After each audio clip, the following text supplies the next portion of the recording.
educator Komal Jangid and I'm here with the new chapter of class 10 geography chapter 2 forest and wildlife resources contemporary India की book का ये chapter है। तो हम सबसे पहले देखते हैं फॉरेस्ट क्या होता है। देखो फॉरेस्ट मतलब जंगल, ठीक है। फॉरेस्ट से हमें बहुत सारी चीजें मिलती है, फ्रूट्स हो गया, एयर हो गया, फॉरेस्ट से सॉइल इरोजन भी रिड्यूस होता है, ठीक है।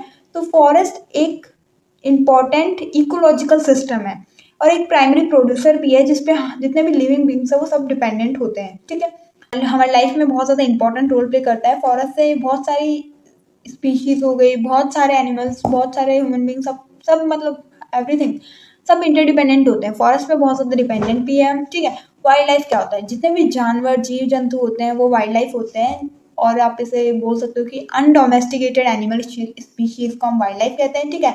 डिफाइन आप ऐसे कर सकते हो, एनिमल्स दैट ग्रो और लिव इन द वाइल्ड। जितने भी एनिमल्स ग्रो होते हैं, लिव करते हैं वाइल्ड में without any human interference are known as wild life, ठीक है। रिसोर्सेज हो गया, कोई भी ऐसी चीज जो हमारी नीड्स को सेटिस्फाई करती है, हमारे वांट्स को फुलफिल करती है, उसे हम रिसोर्स कहते हैं। कोई भी ऐसी चीज जो हमारी यूजफुल हो, हमारे लिए यूजफुल हो, हमारे काम आती हो, ठीक है, उसे हम रिसोर्स कहते हैं। तो यहाँ से हम चलते हैं इंट्रोडक्शन की तरफ। थोड़ा बहुत मैंने तुम्हें यहाँ बता दिया है और थोड़ा मैं यहाँ बता देती हूँ। देखो, we share this planet with million of other living beings. हम बहुत सारे मिलियन ऑफ लिविंग बींग्स के साथ में हम हमारा प्लैनेट शेयर करते हैं। ये मत सोचो कि तुम ही यहाँ के सब कुछ हो, नहीं। यहाँ पे बहुत सारे लिविंग बींग्स है, माइक्रो ऑर्गेनिज्म है, छोटे छोटे बहुत सारी चीज़ें हैं, ठीक है। बैक्टीरिया है, एलिफेंट्स है, ब्लू व्हेल्स है, ठीक है। इन सब बहुत सारी चीज़ें होती हैं, इन सब के साथ में हम हमारा जो प्लैनेट है उसे शेयर करते हैं, ठीक है। This entire habitat that we live in has immense biodiversity. तो यहाँ पे ये बहुत बड़ा एक हैबिटेट है और इसमें हम बहुत सारी यहाँ पे बायोडाइवर्सिटी है, ठीक है। डाइवर्सिटी का मतलब होता है जैसे बहुत तरह की वैरायटी। ह्यूमंस हो गए, एनिमल्स हो गए, सॉइल्स हो गए, इन सब में बहुत सारी वैरायटी है। जैसे ह्यूमंस में डिफरेंट टाइप्स के पीपल होते हैं, ठीक है। डिफरेंट टाइप्स के ह्यूमंस होते हैं कि कोई किसी के बाल अलग है, तो वैरायटी हो रही है यहाँ पे, अलग अलग है वो, ठीक है। एनिमल्स हो गए, एनिमल्स भी अलग अलग तरह के होते हैं। सॉइल हो गया, जैसे सॉइल में अलग अलग टाइप्स के सॉइल होती है। एलुवियल सॉइल हो गई, रेड एंड ब्लैक सॉइल हो गई, sorry red and yellow soil हो गई, ब्लैक सॉइल हो गई, ठीक है। तो डिफरेंट टाइप्स की वैरायटी होती है, तो उसे हम डाइवर्सिटी कहते हैं। डाइवर्सिटी मतलब टू मच वैरायटी, ठीक है, उसे हम बायोडाइवर्सिटी। अब देखो बायोडाइवर्सिटी क्या होता है वो तो मैंने तुम्हें नहीं बताया, लेकिन अब बता देती हूँ। बायोडाइवर्सिटी हम कैसे कहते हैं, पहले हम ये देख लेते हैं कि humans with all living organism form a web of ecological system.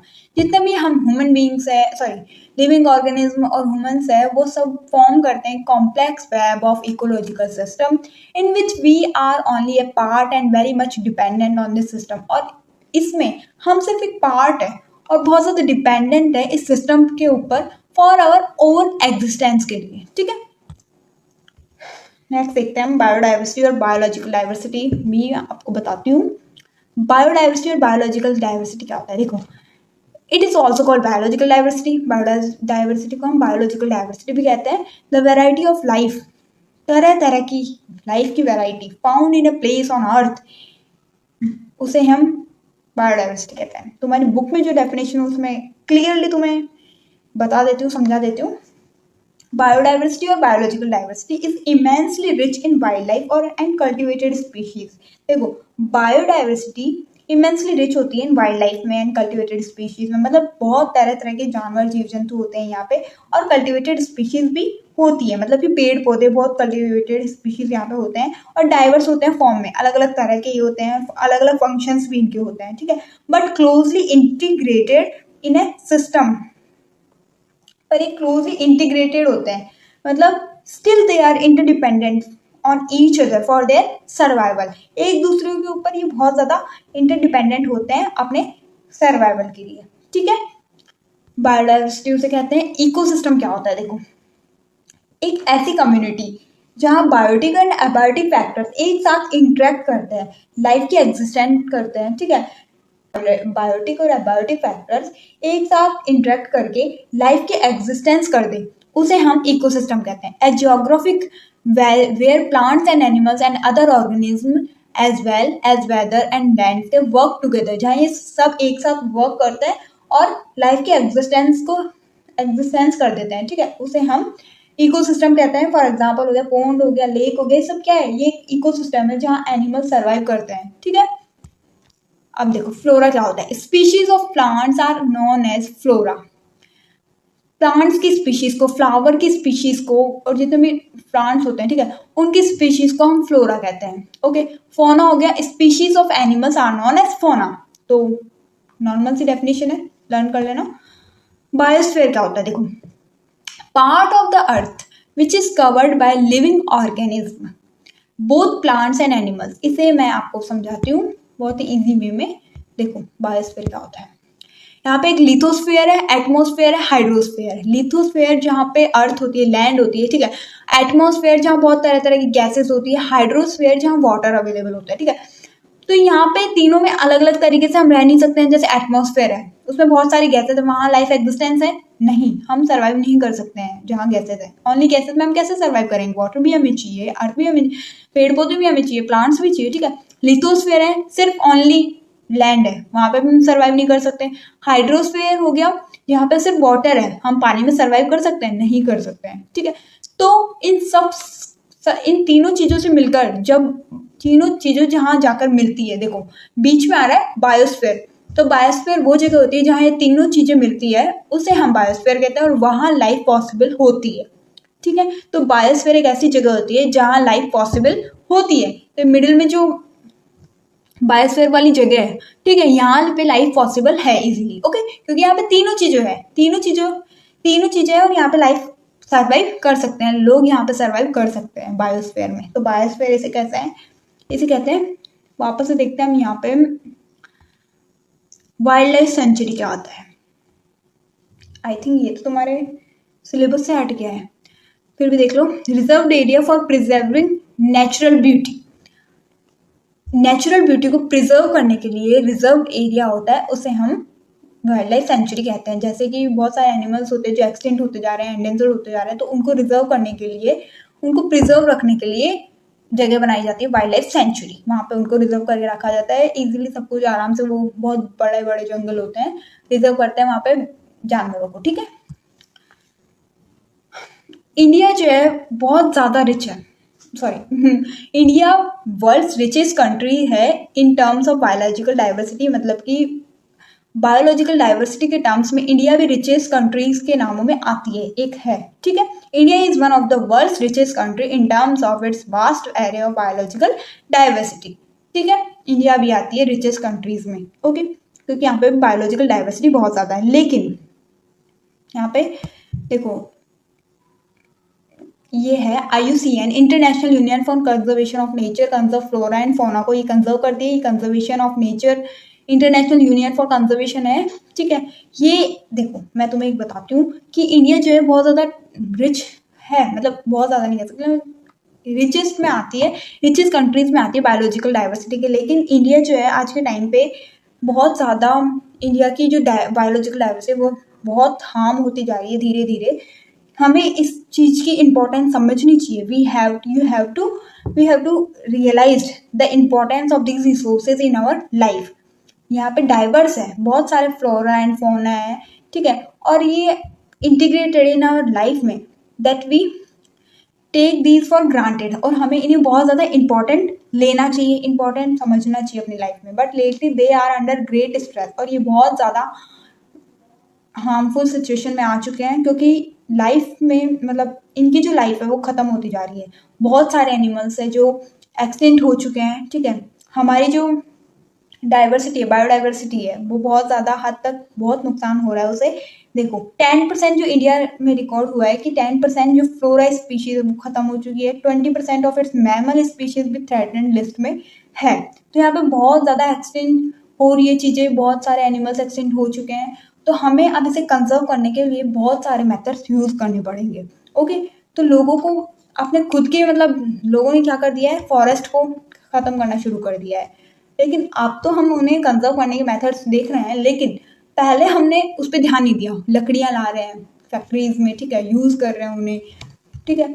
जो लकड़ियाँ हैं उनको पेपर बनाने में यूज़ हो रही है, लकड़ियाँ बहुत ज़्यादा कटिंग हो रहे हैं, फॉरेस्ट खत्म हो रहे हैं, ठीक है। फॉरेस्ट की जगह बिल्डिंग्स स्टार्ट कर दी है लोगों ने बनानी, आपने खुद का बिजनेस स्टार्ट करने लगे हैं। तो इस तरह से जो फॉरेस्ट है उनको बहुत ज़्यादा हार्म हो रहा है और हमें इन सबको कंजर्व करने की मेथड देखनी चाहिए। 33% फॉरेस्ट एरिया होना चाहिए एक कंट्री में, ठीक है, ये डाटा दे रखा है एक, उसके अकॉर्डिंग 33% एक कंट्री में फॉरेस्ट एरिया होना चाहिए, वो हमारे लिए बहुत ज़्यादा असेंशियल है। ओके, नेक्स्ट टॉपिक देखते हैं, conservation of forest and wild life in India. ठीक है, हमें कंजर्व करने की क्यों जरूरत है? Conservation in the background of rapid decline हो रहा है इन wild life population and forestry has become essential.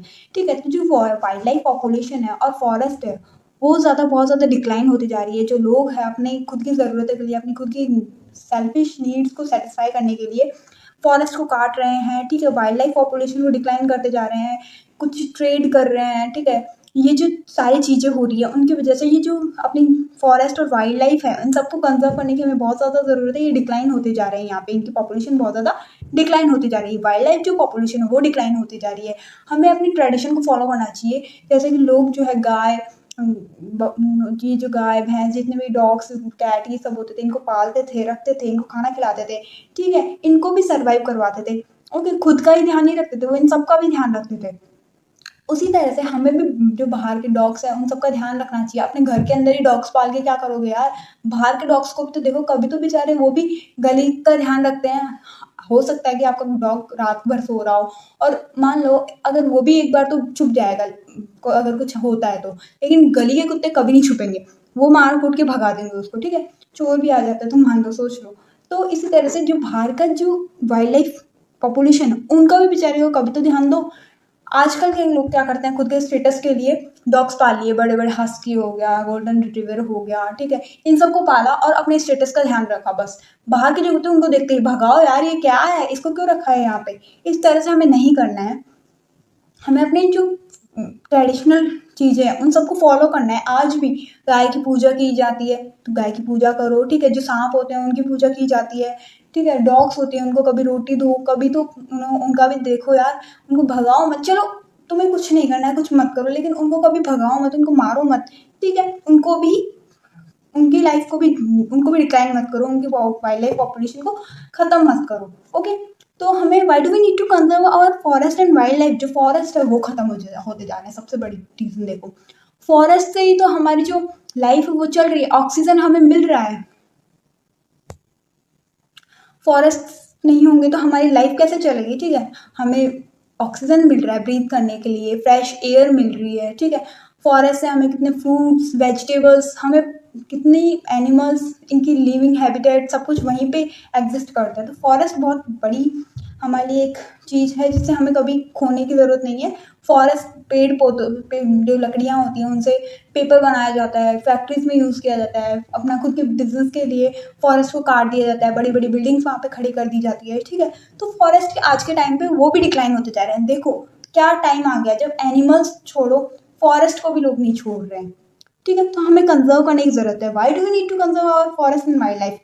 क्योंकि हमें इकोलॉजिकल जो डाइवर्सिटी है उसे प्रिजर्व करना होगा, हमारी लाइफ के सपोर्ट सिस्टम्स को प्रिजर्व करना होगा। वाटर हो गया, एयर हो गया, सॉइल हो गया, इन सबको प्रिजर्व करने की बहुत ज़्यादा ज़रूरत है। वाटर नहीं होगा तो हम कैसे सर्वाइव करेंगे, एयर नहीं होगी हम ब्रीथ कैसे लेंगे, हमें ऑक्सीजन ही नहीं आएगा तो हम मर जाएंगे, सॉइल नहीं होगी तो कैसे माइक्रो ऑर्गेनिम्स खुद सर्वाइव कर पाएंगे, कैसे कोई क्रॉप उगेगी उसमें। ठीक है, तो हमें प्रिजर्व करने की ज़रूरत है जेनेटिक डाइवर्सिटी को, प्लांट्स को, एनिमल्स को, for better growth of species and breeding करवाने की ज़रूरत है, जिससे कि नए नए एनिमल्स यहाँ पे हो और खुद की लाइफ सर्वाइव करे और हमें भी सर्वाइव, हम भी इजीली सर्वाइव कर सके। फॉर एग्जांपल एग्रीकल्चर आज के टाइम पे हम ट्रेडिशनल क्रॉप पे बहुत ज़्यादा डिपेंडेंट है आज के टाइम पे भी, तो हमें ट्रेडिशनल चीज़ों को आज क्यों नहीं फॉलो कर रहे हैं। चलो फॉलो मत करो, कुछ तो बेचारे वाइल्ड लाइफ पॉपुलेशन का भी ध्यान दो।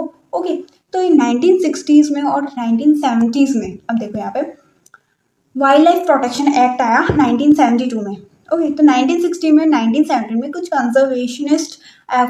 कंजर्वेशन ने एफर्ट लगाया, डिमांड की national wild life protection programme लाने के लिए। ठीक है, तो Indian wild life protection act आया, वो ये इम्प्लीमेंट हुआ इन 1972 में, इम्प्लीमेंट हुआ वाइल्ड लाइफ प्रोटेक्शन एक्ट। यहाँ पे हमने प्रोटेक्ट किया हैबिटाट्स को एंड जितनी भी ऑल इंडिया लिस्ट है प्रोटेक्टेड स्पीशीज की पब्लिश की हमने, all India list protected species की पब्लिश की। ओके, जितने भी एनिमल्स थे उन सब पे ध्यान दिया। पहले तो यहाँ पे सबसे ज़्यादा मेनली फोकस हुआ टाइगर पे, तो अभी देखते हैं हम। The thrust of the program was towards protecting the remaining population of certain endangered species by banning hunting, giving legal protection to their habitats, and restricting trade in wildlife। तो यहाँ पे क्या हुआ, प्रोग्राम्स लाए गए, ठीक है, towards protecting the remaining population of certain endangered species। जो स्पीशीज खत्म हो रही थी, खत्म होने की कगार पर थी, उनके लिए हमने प्रोग्राम्स लाए, उनको प्रोटेक्ट करने के लिए, उनकी पॉपुलेशन को प्रोटेक्ट करने के लिए हमने बहुत सारे प्रोग्राम्स स्टार्ट किए, ठीक है।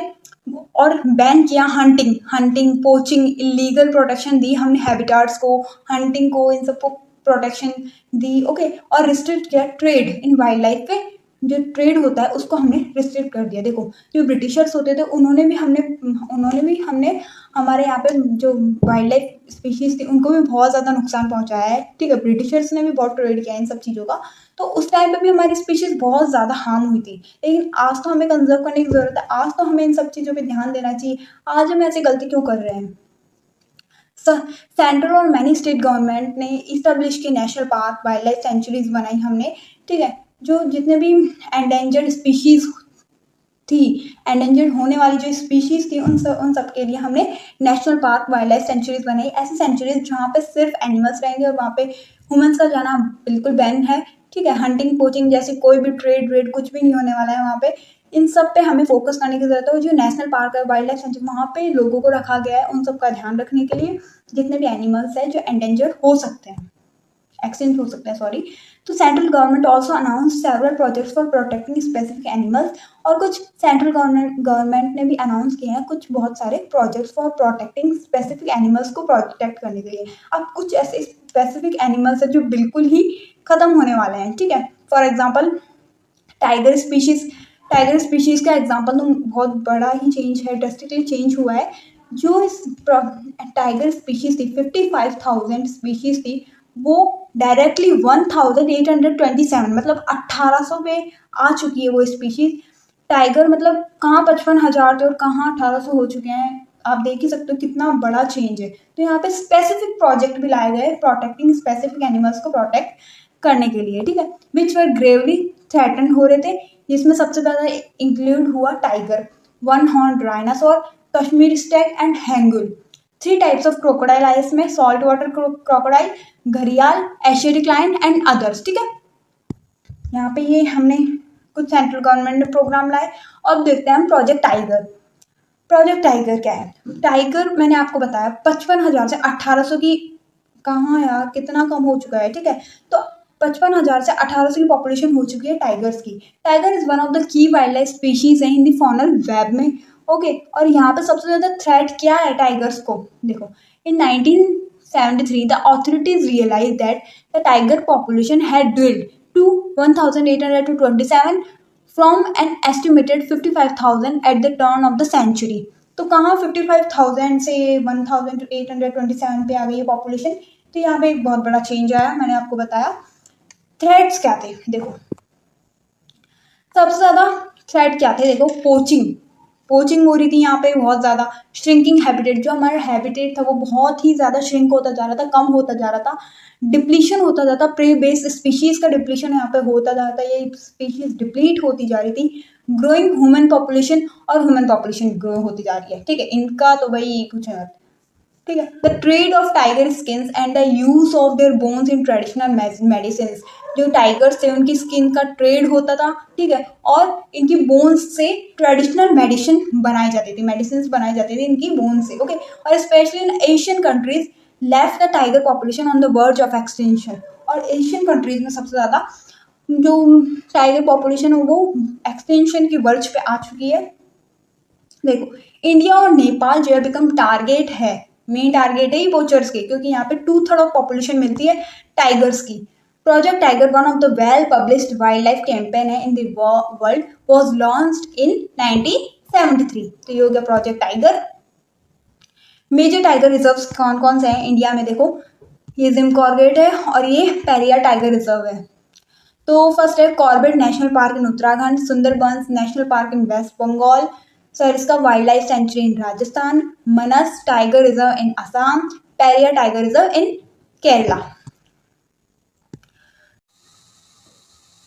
तो फिर जो कंजर्वेशन प्रोजेक्ट्स थे उनमें इंसेक्ट्स को भी अलाउ किया गया, ठीक है, उनको भी कंजर्व करने की प्लानिंग की गई under wild life act of 1980 और 1986 का जो वाइल्ड लाइफ एक्ट है उसमें butterflies, moths, beetles, one dragonfly उन सबको भी ऐड किया गया लिस्ट ऑफ प्रोटेक्टेड स्पीशीज की लिस्ट में 1991 में, ठीक है। 1991 में फर्स्ट टाइम प्लांट्स को भी ऐड किया गया, स्टार्टिंग में 6 स्पीसीज के साथ में प्लांट्स को भी ऐड कर दिया गया कंजर्वेशन प्रोजेक्ट्स में। ओके, नेक्स्ट टॉपिक देखते हैं अपन types and distribution of forest and wild life resources. तो टाइप्स देखते हैं। फर्स्ट है रिजर्व फॉरेस्ट, सेकंड है अनक्लास्ड फॉरेस्ट, थर्ड है प्रोटेक्टेड फॉरेस्ट। ओके, तो रिजर्व फॉरेस्ट, प्रोटेक्टेड फॉरेस्ट और अनक्लास्ड फॉरेस्ट। रिजर्व फॉरेस्ट वो फॉरेस्ट होते हैं जो लीगल प्रोटेक्शन एंजॉय करते हैं, ओके। और प्रोटेक्टेड फॉरेस्ट, अनक्लास फॉरेस्ट वो फॉरेस्ट होते हैं जो कि अदर वेस्टलैंड्स, जो भी वेस्टलैंड्स होती है वो बिलोंग करती है गवर्नमेंट, प्राइवेट और इंडिविजुअल कम्युनिटीज़ को। जो बची कुछ लैंड्स होती है, बैरन लैंड्स, इन सबको अनक्लास फॉरेस्ट में डाल दिया जाता है और ये सब गवर्नमेंट की, प्राइवेट कम्युनिटीज़ की और इंडिविजुअल्स की होती है, ओके। उसके बाद है नेक्स्ट, ये जो रिजर्व फॉरेस्ट है उनमें ग्रेजिंग, हंटिंग ये सब बैन होते हैं, लंबरिंग ये सब बैन होते हैं रिजर्व फॉरेस्ट एरिया में, ओके। और जो प्रोटेक्टेड फॉरेस्ट होते हैं वो 1/3 of total forest area protected होता है उनका, ठीक है। और जो प्रोटेक्टेड फॉरेस्ट होते हैं उनमें लोकल कम्युनिटीज़ के पास राइट होता है कि वो वहाँ पे हंटिंग, पोचिंग कर सकते हैं, ठीक है। प्रोटेक्टेड फॉरेस्ट में उनके पास लीगल राइट होता है और यहाँ पे जब तक ये राइट बैन नहीं हो सकता जब तक कि गवर्नमेंट कोई भी इनको बंद करने का लीगल नोटिस ना दे दे, ओके। तो ये जो रिजर्व फॉरेस्ट होते हैं वो मेंटेन करते हैं और प्रोटेक्ट करते हैं अबेंडेंट जो रिसोर्सेज है जो आज के टाइम में कम है, उन अबेंडेंट रिसोर्सेज को प्रोटेक्ट करने के लिए रिजर्व फॉरेस्ट वर्क करते हैं। नेक्स्ट टॉपिक देखते हैं community and conservation. Community and conservation, यहाँ पे देखो कम्युनिटी और कंजर्वेशन, जो कम्युनिटी थी, जो लोग थे, वो सबसे ज़्यादा इम्पोर्टेंट रोल प्ले कर रहे थे conserve of forest area, wild life, ये जितने भी जीव जंतु, माइक्रो ऑर्गेनिज्म, फॉरेस्ट एरिया को बचाने के लिए सबसे ज़्यादा कम्युनिटीज उठ के आ रही थी बार बार में, ठीक है। तो लोगों ने इस कंजर्व करने के लिए स्टार्ट किया, फाइट करनी शुरू कर दी, ठीक है। तो यहाँ पे देखते हैं, जो देखो ट्रेडिशनल जो कम्युनिटीज़ होती है, सरिस्का जो टाइगर रिजर्व है वहाँ पे एक विलेजर्स जो थे उन्होंने लड़ाई की कि जो सरिस्का टाइगर रिजर्व था वहाँ पे माइनिंग कर रहे थे लोग, ठीक है। तो विलेजर्स आके लड़ने के लिए खड़े हुए और उठे और खड़े हुए, लड़ने के लिए तैयार हुए और उन्होंने कहा कि ये जो सरिस्का टाइगर रिजर्व है यहाँ पे कोई माइनिंग नहीं होगी। ये वाइल्ड लाइफ प्रोटेक्शन एक्ट के तहत उन्होंने लड़ाई शुरू करी और उन्होंने कहा कि यहाँ पे कोई माइनिंग नहीं होगी क्योंकि ये सरिस्का टाइगर रिजर्व है, यहाँ पे ये जो जानवर है बेचारे टाइगर्स हैं, इनका ये घर है, इनका हैबिटेट है, ये कहाँ जाएंगे अगर तुम यहाँ पे माइनिंग करोगे, यहाँ पे तुम माइनिंग करके छोड़ जाओगे, इनकी क्या होगा, इनकी लाइफ कैसे सर्वाइव करेंगे, ठीक है। तुम तो तुम्हारी जिंदगी लोगे, इनका क्या है, कुछ भी नहीं, तुम खुद का सोचते हो, ठीक है। तो इस तरीके से यहाँ पे लोगों ने उठ के अगेंस्ट माइनिंग, जो लोग माइनिंग करने के लिए आए थे उनके खिलाफ लड़ाई की और वाइल्ड लाइफ प्रोटेक्शन के तहत उन्होंने जो माइनिंग थी उसको रोकी। इन मैनी एरियाज में villagers themselves are protecting habitats. तो इसी तरीके से जो कुछ बहुत सारे लोग हैं, विलेजेस है, वो प्रोटेक्ट कर रहे थे यहाँ के हैबिटेट्स को और रिजेक्ट कर रहे थे, गवर्नमेंट इन्वॉल्वमेंट को भी रिजेक्ट कर रहे थे वो, ठीक है। तो ऐसे देखो ट्रेडिशनल आज के टाइम पे लो तुम किसी भी चीज़ को कंजर्व नहीं करो, किसी भी चीज़ को कंजर्व करने के लिए रेडी नहीं हो, क्यों नहीं हो। आज के टाइम पे तुम्हारे पास सब कुछ अवेलेबल है, लेकिन एक टाइम ऐसा था जब लोग सब हर चीज़ के लिए फॉरेस्ट पे बहुत ज़्यादा डिपेंडेंट थे, ओके। हर चीज़ उन्हें फॉरेस्ट से ही अवेलेबल होती थी, बाकी कहीं से नहीं होती थी। आज तो तुम्हारे पास सब्जी वाला आ जाता है, आज तो तुम्हारे पास घर है, रहने के लिए खाना पीना सब कुछ है तुम्हारे पास, लेकिन उस टाइम पे लोगों के पास सिर्फ एक चीज़ थी जहाँ से उनके पास सब कुछ आता था, वो था फॉरेस्ट, जहाँ पे वो लकड़ियाँ लेते थे, खाना बनाने के लिए लकड़ियाँ मिलती थी, रहने के लिए उनको घर बनाने के लिए लकड़ियाँ चाहिए होती थी, वो भी उनको फॉरेस्ट में मिलती थी, छाँव के लिए पेड़ चाहिए होता था, हवा खाने के लिए पेड़ चाहिए होते थे, ठीक है। उनको फ्रूट्स, कोई भी पानी वानी सब कुछ उन्हें रिवर से, फॉरेस्ट की रिवर्स में से, और फ्रूट जो होते थे वो पेड़ पौधे से मिलते थे। तो फॉरेस्ट उनके लिए बहुत ही ज़्यादा, उनके लिए एक प्यार मतलब उनके लिए जनरेट होता है कि एक ट्रेडिशनल टाइम पे सब कुछ फॉरेस्ट ही था, लोग सबसे ज़्यादा डिपेंडेंट फॉरेस्ट पे ही थे। आज तो तुम डिपेंडेंट नहीं हो, लेकिन आज भी तुम बहुत हद तक फॉरेस्ट पे डिपेंड हो, ये तुम नहीं सोचते हो, ओके। तो इस तरह से हमें फॉरेस्ट को कंजर्व करने की बहुत ही ज़्यादा ज़रूरत है। इसी तरीके से लोगों ने क्या किया, जो विलेजेस के लोग थे वो गवर्नमेंट ऑफिशियल्स के पास जाके उन्होंने उनको लीगल नोटिस के लिए कहा कि नहीं, तुम्हें डाटा देखो कैसे हमारा फॉरेस्ट एरिया गिरता जा रहा है, उसका डाटा देखो कितना कम हो चुका है, ठीक है। फॉरेस्ट में जो स्पीशीज है वो कम होती जा रही है, फॉरेस्ट हमारे कम होते जा रहे हैं, जो फॉरेस्ट है उन्हीं से हम मेडिसिन बना पाते हैं, ठीक है, उन्हीं से हमें ऑक्सीजन, एयर सब कुछ मिलता है। तो फॉरेस्ट को हमें कंजर्व करना चाहिए, क्योंकि वहाँ पे भी जानवर जो होते हैं उनका लिविंग हैबिटेट है, वो भी उनका घर है वो भी हम उसे खराब नहीं कर सकते हैं। फॉरेस्ट नहीं होगा तो आज हम सर्वाइव कर रहे हैं, लेकिन एक टाइम ऐसा होगा जब फॉरेस्ट नहीं होगा तो हम भी सर्वाइव नहीं करेंगे। ओके, तो अलवर डिस्ट्रिक्ट ऑफ राजस्थान में द इनहेबिटेंट ऑफ 5 विलेजेस के जो इनहेबिटेंट्स थे अलवर डिस्ट्रिक्ट ऑफ राजस्थान में, उन्होंने डिक्लेयर कर दिया, उन्होंने बहुत बड़ा काम किया। देखो यहाँ पे जो उन्होंने क्या डिक्लेयर किया कि 1200 हेक्टेयर ऑफ फॉरेस्ट, जितना भी वहाँ का 1200 जो हेक्टेयर फॉरेस्ट था उसको भैरव देव डाकघर सेंचुरी के नाम कर दिया पूरा। उन्होंने खुद ही सब कुछ डिक्लेयर कर दिया और वो सारी जमीन उसके नाम कर दी, भैरव देव डाकघर सेंचुरी के नाम सब कुछ कर दिया, ठीक है, वो फॉरेस्ट उनके नाम कर दिया। और कहा कि डिक्लेयर किया उन्होंने खुद के रूल्स एंड रेगुलेशंस वहाँ पे बना दिए, और किसी को भी वहाँ पे कोई ह्यूमन अलाउ नहीं है हंटिंग और कोई भी पोचिंग ट्रेड करने के लिए कोई भी एक्टिविटी यहाँ पे नहीं की जाती है। और यहाँ पे सिर्फ प्रोटेक्ट होगी, वाइल्ड लाइफ को प्रोटेक्ट किया जाएगा अगेंस्ट एनी आउटसाइड एनक्रोचमेंट। इन सब से दूर रख के हम वाइल्ड लाइफ को यहाँ पे प्रोटेक्ट करेंगे। तो यहाँ पे अलवर डिस्ट्रिक्ट राजस्थान में 5 विलेजेस ने मिलकर ऐसा किया। अलवर डिस्ट्रिक्ट ऑफ राजस्थान में 5 विलेजेस ने मिलकर ये 1200 हेक्टेयर जो जमीन थी फॉरेस्ट की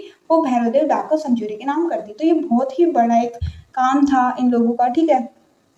तो इस तरह से इन्होंने मेजर्स स्टार्ट किए और फॉरेस्ट बनाकर वो उस फॉरेस्ट को वाइल्ड लाइफ के लिए बचा के रखा और वहाँ पे सिर्फ वाइल्ड लाइफ को प्रोटेक्ट किया जाने लगा। ओके, नेक्स्ट है चिपकू मूवमेंट। देखो चिपकू मूवमेंट एक बहुत बड़ा मूवमेंट है जिससे हमें ये समझ आता है कि हमें भी पेड़ बचाने चाहिए, हमें कंजर्व करना चाहिए, पेड़ों के बिना हम भी एक टाइम पे मर जाएंगे। ओके, तो चिपकू मूवमेंट क्या था? देखो इन 1973 में चंद्र प्रसाद भट्ट और जो सुंदरलाल बहुगुणा था, ठीक है, उन्होंने क्या किया, यहाँ पे ये जो चिपकू मूवमेंट है ये बहुत ही ज़्यादा फेमस है। हिमालय रीजन में हो रहा था। लोग क्या कर रहे थे, डिफॉरेस्टेशन कर रहे थे, पेड़ों की कटाई कर रहे थे लोग आके, ठीक है। सेवरल एरियाज पे वो डिफॉरेस्टेशन करने के लिए मतलब पेड़ों को बहुत ज़्यादा काट रहे थे, डिफॉरेस्टेशन कर रहे थे। चिपकू मूवमेंट पे ये हुआ, जो सुंदरलाल बहुगुणा और चंद्र प्रसाद भट्ट और बहुत सारे मेल्स एंड फीमेल्स रेडी होके क्या करते हैं, चिपक जाते हैं पेड़ों के और कहते हैं कि तुम पेड़ नहीं काटोगे, पेड़ों से ही तो हमारी मेडिसिन बनती है, पेड़ ही हमें खाने को देता है, पेड़ ही हमें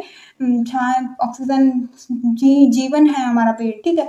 तो उन्होंने क्या किया, पेड़ों को ना कटने के बचाने के लिए, पेड़ों को कटने से बचाने के लिए लोगों ने वहाँ पे चिपकू मूवमेंट किया। और क्या किया उन्होंने, पेड़ों के चिपक गए। वो इस फोटो में आप देख सकते हो कैसे वो पेड़ों पे चिपक गए हैं और कह रहे हैं कि अगर तुम्हें पेड़ ही काटना है तो हमें भी तुम्हें काटना पड़ेगा। तो ये जो चिपकू मूवमेंट था ये बहुत ही ज़्यादा वास्ट बढ़ा। ओके, और इससे लोगों को ये समझ आया कि हमें डिफॉरेस्टेशन को बढ़ावा नहीं देना चाहिए और कम्युनिटी एफोरेस्टेशन करना चाहिए, बहुत सारे पेड़ लगाने चाहिए। ओके, ट्रेडिशनल कंजर्वेशन, इसी तरह से जो लोगों के ट्रेडिशनल जो चीज़ें हैं कंजर्व करना हमें सिखाती है, तो इसी तरह से हमें आज भी इसी ट्रेडिशन को फॉलो करना चाहिए और हर चीज़ को कंजर्व करनी चाहिए। जानवर को बचाना चाहिए, ठीक है, कोई भी जो बाहर डॉग्स हैं इन सबको बचाना चाहिए, हमें उनको भगाना नहीं चाहिए। ओके, ट्रेडिशनल कंजर्वेशन मेथड्स और developing new methods of ecological farming, ठीक है। ओके, तो यहाँ पे नेक्स्ट होता है बीच बचाओ आंदोलन, भी देख लो आप। बीच बचाओ आंदोलन में क्या होता है, इन तहरी में और नवदन्या में ये होता है बीच बचाओ आंदोलन। नवदन्या में भी सेम ही ये होता है बीच बचाओ आंदोलन की। यहाँ पे ये होता है कि लोग ऐसे कहते हैं कि हम बहुत सारी क्रॉप्स एक साथ नहीं उगा सकते, बिना फर्टिलाइजर्स, केमिकल्स, पेस्टिसाइड्स इन सब का यूज़ करे बिना हम क्रॉप्स में प्रोडक्शन नहीं कर सकते, बहुत सारी क्रॉप्स नहीं उगा सकते हैं, ठीक है। बट ऐसा होता है, लोगों ने कहा कि बीच बचाओ आंदोलन के लोगों ने कहा, मतलब लोगों ने कुछ मूवमेंट स्टार्ट किया और कहा कि नहीं, हम क्रॉप प्रोडक्शन कर सकते हैं बिना केमिकल्स, सिंथेटिक केमिकल्स का यूज़ करे बिना भी हम बहुत सारी क्रॉप्स उगा सकते हैं। और ये सब बहुत जो केमिकल्स है वो हमें बाद में बहुत ही ज़्यादा हार्म करेंगे, लेकिन हम बीच बचाओ आंदोलन कोई भी बीच में कोई भी केमिकल्स, फर्टिलाइजर्स ये सब यूज़ नहीं किया जाएगा। तो बीच बचाओ आंदोलन और सेव द सीड्स मूवमेंट ये भी बिगन हुआ the late 1930 in the group of activist from the Henwal river valley in Tehri district में हुआ, ये उत्तराखंड इंडिया में, लीड बाय विजय जर्धर ने इसे लीड किया। Okay, value traditional knowledge and wisdom, practice principles of traditional agriculture. तो यहाँ पे इन्होंने बीज बचाओ आंदोलन मतलब बीजों को भी सेव किया। ओके, तो इससे आपका कंप्लीट चैप्टर हो जाता है कंप्लीट।